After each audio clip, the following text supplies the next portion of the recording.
understand how that even happens. But I mean, that's football. That's why the games are played. That's why we don't just sit here and talk about it all day long. They actually have to happen. So Got to happen between the hashes. That's right. So if that's the case, hot seat bowl.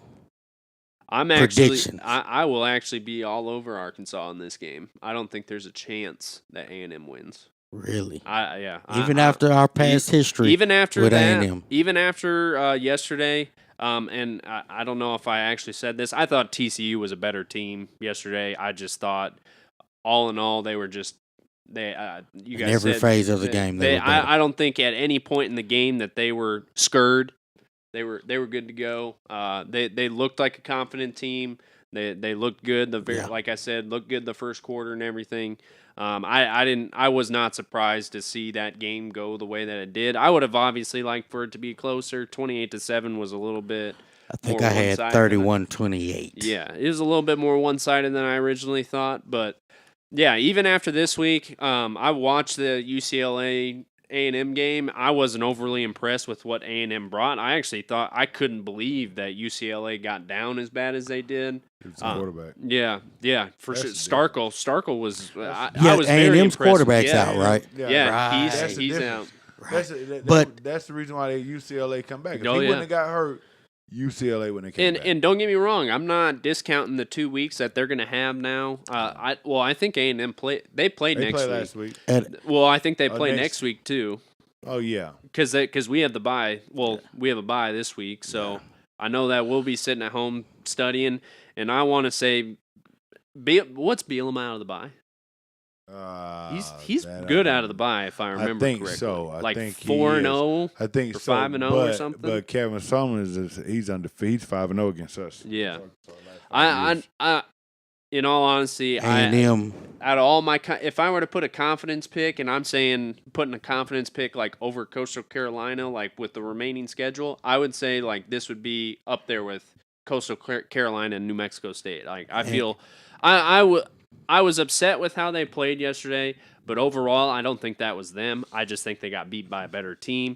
Where I don't think A&M's a better team. I think they may have better athletes, but not a better. They got better athletes. I think overall better team. Me personally, I think so. I just now I just think that they're getting out coach. That's what's going on over there. Because I mean, like I said, what I seen against them, what they did against UCLA, when they had a great, good quarterback in there, they was unstoppable. They were good, but they really was. Should your starting quarterback? Technically, you're from your starter to your backup. Should there be a 30-point difference? But it shouldn't be a 30-point difference. That goes back to coaching. That goes back to your coaching on defense. You guys went to vanilla defense and not really bringing no pressure. And at the beginning of the season, they didn't know who was starting between Starkle and Mond. Right. So basically, okay. So it may be the same. And Starkle just got hot. Who knows? Well, you know, I mean, like as what Drew was saying, that 30 points difference is.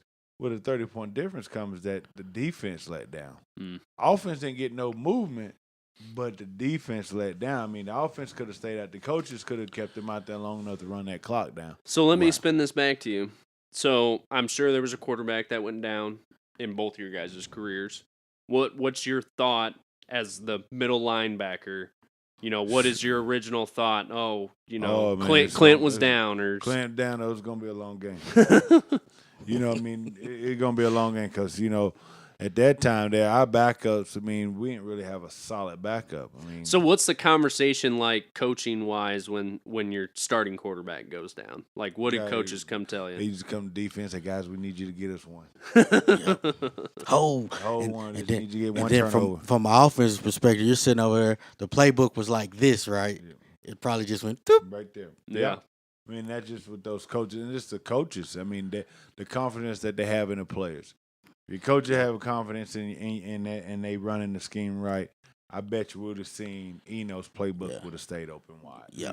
But with them struggling, guys can't block it.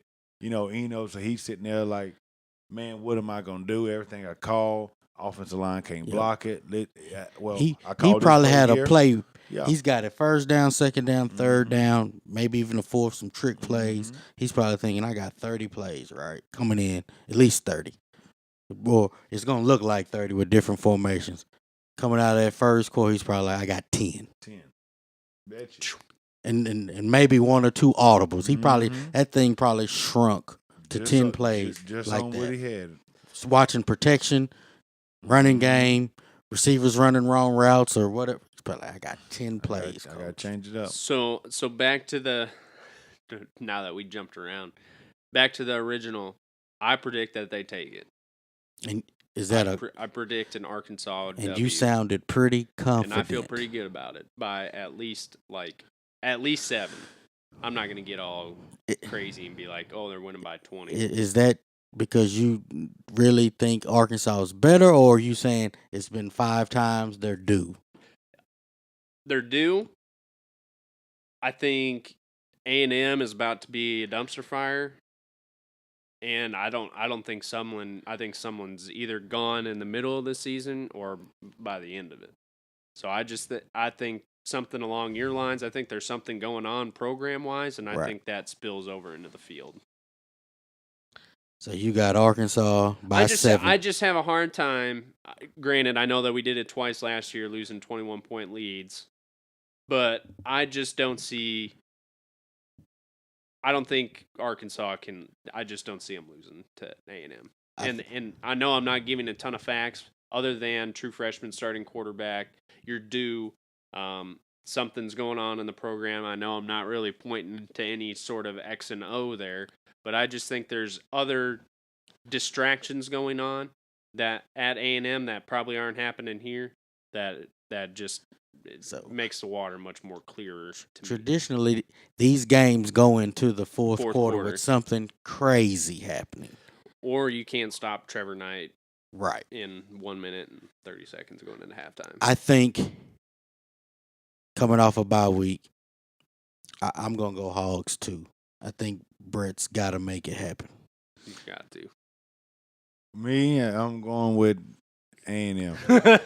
I was on the fence. I'm going with A&M, and it's just because they seem together more as a team. That everybody seems that they flowing better as a team overall. I mean, we're struggling, but I think that they're gonna with them playing and them not taking a week off. I think they're gonna be a little bit more oiled up than what the Hogs will be, especially at a game speed. You know, having an off week it's gonna mess you up. But at the same time, they got Lafayette though, so that's almost. Yeah, I mean, what it could throttle do down a little bit. It could though is keep the chemistry going. They can work. What the Hogs can do is work on the chemistry, work with the quarterback. And work on that time. And what Austin gonna have to do is he's gonna probably have to bring those guys in extra to get some extra work. Hey guys, look, we need to go down here. We need to get together. We need to watch film together, study film together, so we all be on the same page. Definitely. Now, if they do that, I think the Hogs will win. But if not, if they don't make that kind of corrections over this off week, I think A&M gonna win by 10.